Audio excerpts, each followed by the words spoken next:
You know, when I was growing up, I grew up in the church and grew up, graduated from high school. And when I graduated from high school and went off to college, I was a virgin. But I wasn't a virgin because I wanted to be a virgin. I was a virgin because I didn't have any opportunities. You know, I grew up in church most of my years, 8 to 17. But never once growing up in church did I ever hear about God's design for sex. God's design for marriage, God's design for intimacy, but I heard it from everything else all around me. Man, I had a father who did not treat my mother with respect, you know, not only verbally abusing her, but treating her as if she were not a queen or somebody to be honored, but seeing this same man treat other women like they were queens, going places with my dad and realizing my dad was going down the hallway with a woman and doing something with this woman that he probably wasn't even doing with my mother.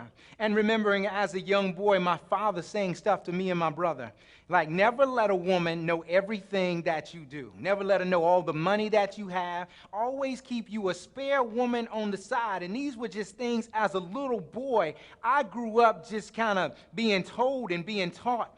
My mom and dad eventually divorced when I was 11, and my mom had been so bruised and so crushed by my dad, probably never feeling like she was loved. She was stepped on, felt like a doormat. My mom started going to church right after they divorced. And my mom was going to church. There's a married man in our church, a leader in the church, a worship leader in our church.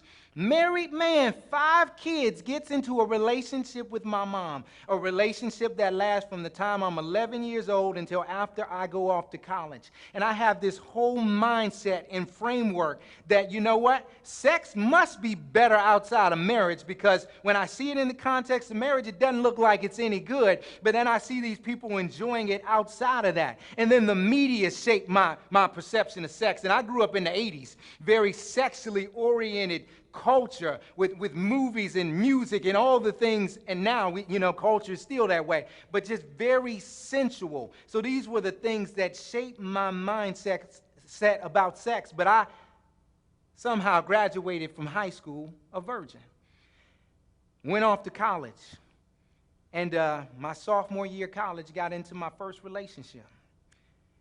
Growing up, I didn't feel like I had a lot of love at home from my dad. My mom worked a lot once they divorced, and she was in this relationship, so didn't feel like I had a lot of love. So I think I had a heart that was really looking for love. Found it in this relationship. Soon after we got together, first real girlfriend, 3 months into the relationship, we began having sex very early. 3 months into the relationship, she comes up pregnant. And we didn't plan for that. That wasn't something that we was thinking about. You know, we're just thinking that we're going to express love, show love to one another, but no way were we thinking about a pregnancy.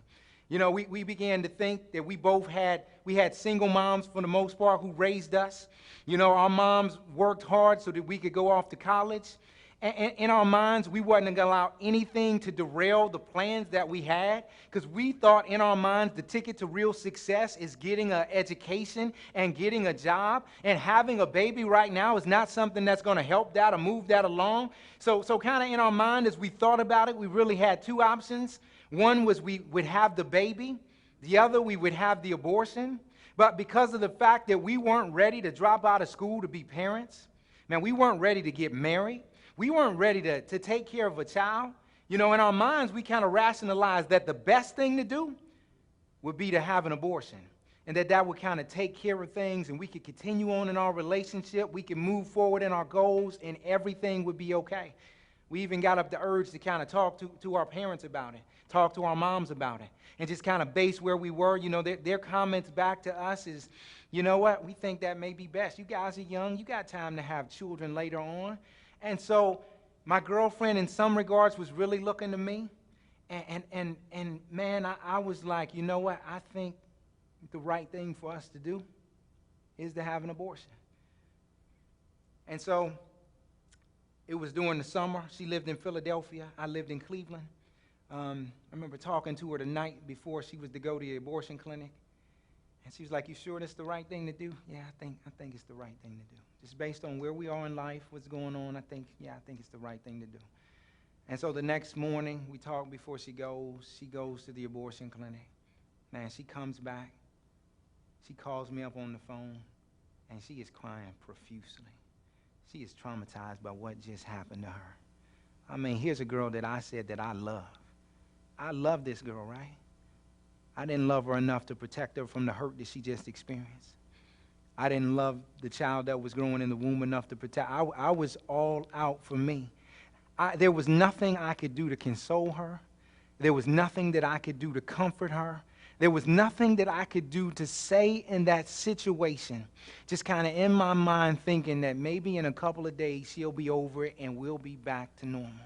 You realize we got back to school in the fall, and very quickly our relationship began to fade away.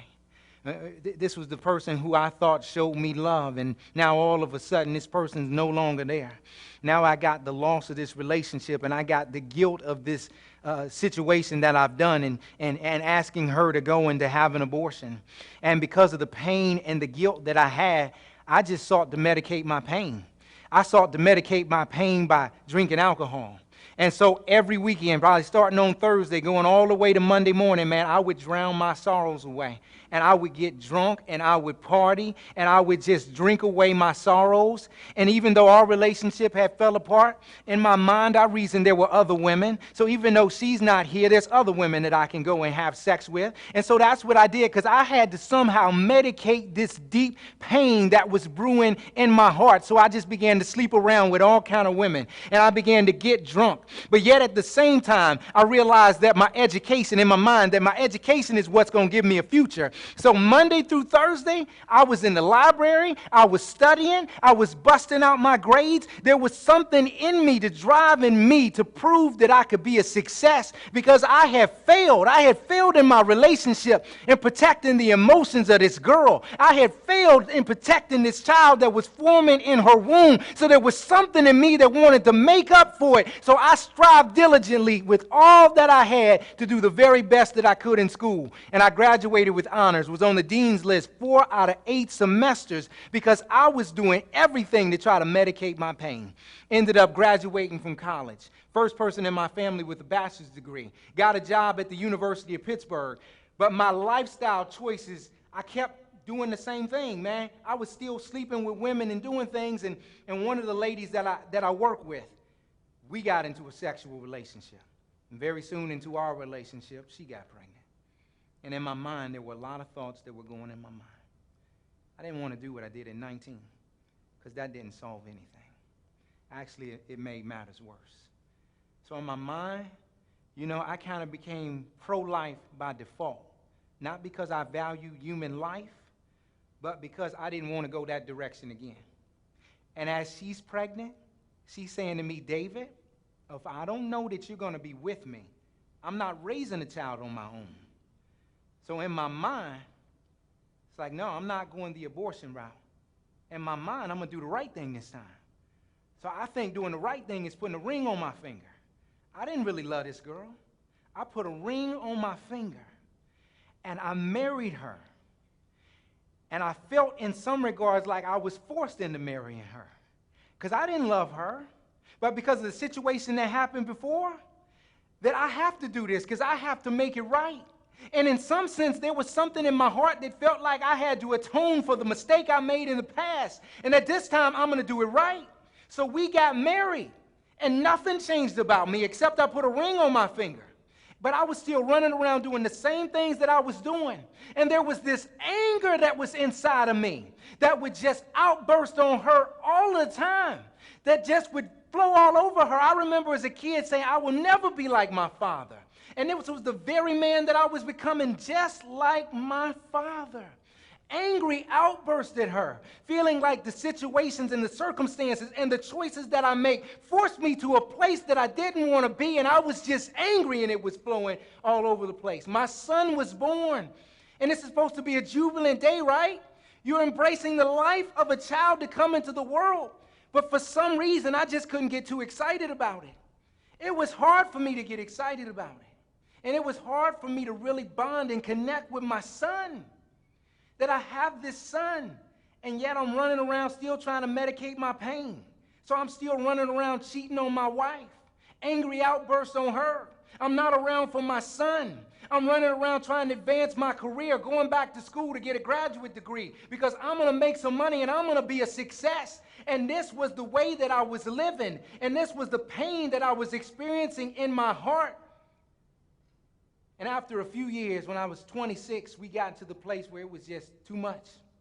For her, she was tired of me coming in. She knew the stuff that I was doing. Coming in 2 o'clock in the morning, sleeping with other women, getting into bed with her, treating her like dirt, coming in drunk, not being there for my son. Like, this not working. And so we decided to, at that point, that we would separate.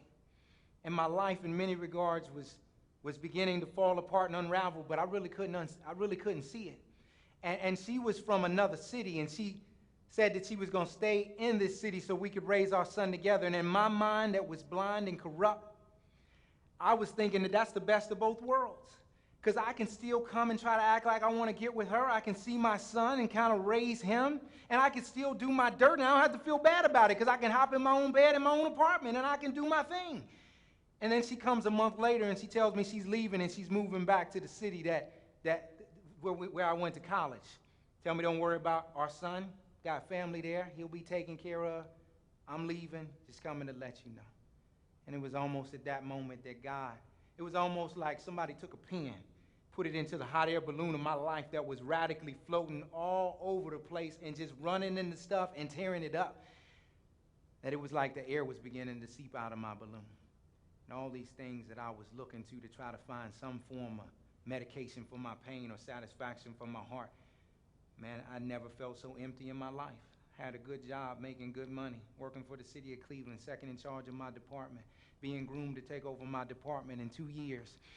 But yet I'm showing up for work and never feeling so empty. Going out, still sleeping with women, but feeling like, man, this is so empty. Getting drunk with my friends and feeling so empty. And finally, they leave.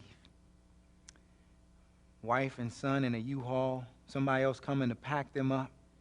And I think the weight, the gravity of the fact, and over the course of time, there had been in the interim men who had come along in my life who knew the Lord and shared with me the gospel, but I really didn't want to hear it.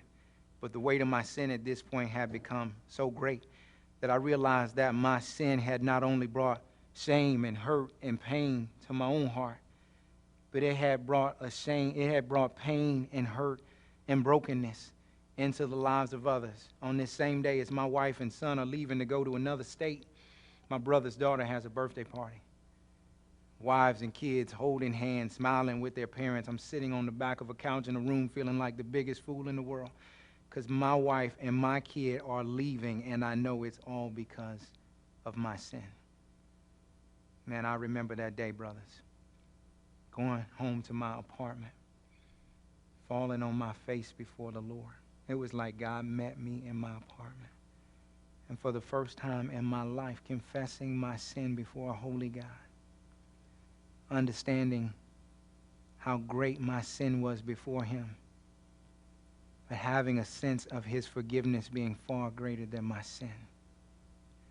Coming before God, all the things that I knew, for the past couple of years, I knew that sleeping around was wrong and getting drunk and all these things were wrong. And I told people I was going to stop doing them.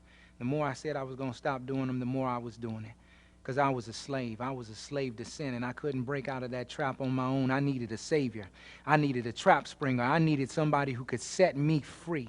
I needed somebody who could bring some deep-seated healing and to my heart. And so I honestly, before the Lord, said, Lord, I can't stop sleeping with women. I can't stop getting drunk. I can't stop stepping on people to climb up the corporate ladder. I can't stop having this perverse mouth. I can't stop doing these things, but God, I'm asking you to come into my heart and to transform my life and to forgive me of my sin. I felt like my life was like a puzzle. You see those puzzles on the cover? It has the beautiful picture. I was trying to take the pieces and put them together, and instead of making a masterpiece, all I had made was a mess. And was like, Lord, if you could take my life, I give my life to you. And God began to do some radical things in my heart, brothers.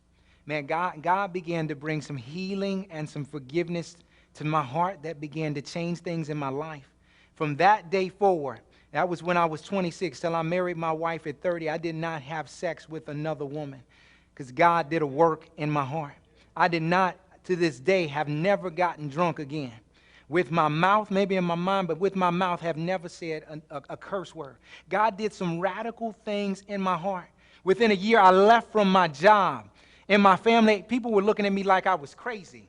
First person in the family with a master's degree, great career potential, but God had done some radical things in my heart, and I left from my job because I wanted to be a part of ministering the hope and the healing and the forgiveness of Jesus Christ to a young generation who, a lot of them just like me, trying to fix life, figure it out, heal their own brokenness and their pain, and all they're doing is adding more brokenness to their life. And God had me in full-time ministry, and 4 years later, he introduced me to my wife, and we've been married for 12 years. Very godly woman. But I want to let y'all know something. Christian man, growing in my relationship with Christ, in full-time ministry, married to a godly woman, but there were still some things in my life that were going on. There were still times where there was this anger that would just come out of nowhere. And at times I would hurt my wife by the things that I said, or my children by the way that I acted towards them. Just this anger that was built up in me at times would seep into deep depression and have low self-esteem, and found it very hard to bond with my children, and would find it very hard when my wife and I were needing to make a decision. I felt very incapable of making a decision. And my mom, I mentioned a few years ago, died, and she died very suddenly. And it was very hard for me to grieve the loss of my mom. And I'm wondering, what is going on with me? What's wrong with me? I know Jesus. I know he's forgiven me of my sin. I know he's made me a new creation, but there's some things that I'm dealing with. As I was chaplain of the Bengals in the sovereignty of God, I was asked to speak at a pregnancy resource center banquet. And I was asked to speak because they wanted somebody who had abortion in their story, who was now pro-life. They wanted an African-American male for some reason, somebody who had a sports-related tie, and being the chaplain of the Bengals, I fit all of those things. I spoke there that night. And having to think about the abortion decision. When I came to know Jesus, I didn't go back and think about that abortion. I knew he forgave me of every sin. But I never thought about specifically the abortion decision. I knew I was totally forgiven of everything. But I never went back and specifically invited the Lord to come into that, to minister healing, to minister the forgiveness to me in that area. Never asked him to do that. In preparing to talk that evening, it was like the Lord was allowing me to see the weight of that sin as I had never seen it before. And at the same time, he was allowing me to see the unlimited riches of his grace like I never experienced them before. And as I spoke that night, I realized that this wasn't another speaking engagement, that God was putting a burden in my heart, that God was actually calling me to be something that I failed to be when I was a 19-year-old man. He was calling me to be a champion for the unborn, that God was calling me to be a compassionate minister of truth to men and women who find themselves in the throes of crisis due to an unplanned or unwanted pregnancy. And God was calling me in some sense to be a minister of grace and healing and redemption to men who, like myself, have been pained by an abortion in their past. I got through speaking that night, and there was a gentleman who, article I mentioned is over at the table. He came up to me and he asked me a question. And he asked me, he said, "David, what have you done to allow God to heal you from that abortion decision that you made 22 years ago?" You know what I thought in my mind? Brother, that was 22 years ago. I gotta be healed of that. He graciously gave me a book called Fatherhood Aborted by a guy named Guy Condon. And as I read through that book, and I began to see the symptoms of post-abortion stress in men, it was like an alarm went off. That I never correlated some of the things in my life to that decision I made as a 19-year-old teen that is still affecting me as a 41-year-old man. And he suggested that I get involved in a post-abortive Bible study. Randy Abraham right here. God connected me with him. We went through that study, and God began to uncover things in my heart, areas where I really hadn't received the forgiveness of Christ, Areas where I still saw my identity tied to things that I had done in the past rather than my identity solely being tied to Christ. Areas where I was still under false guilt, where there was still unforgiveness in my heart. You know, my mom had passed, and there was unforgiveness that I had in my heart because of the fact that instead of her telling us to have that baby, she went along with us. So I harbored unforgiveness in my heart towards my mom. And I began to learn that because I had never grieved the precious life of my daughter 22 years ago, when it was time for me to grieve the loss of my mother, there were walls built all around my heart that made it very hard for me to grieve the loss of my own mom.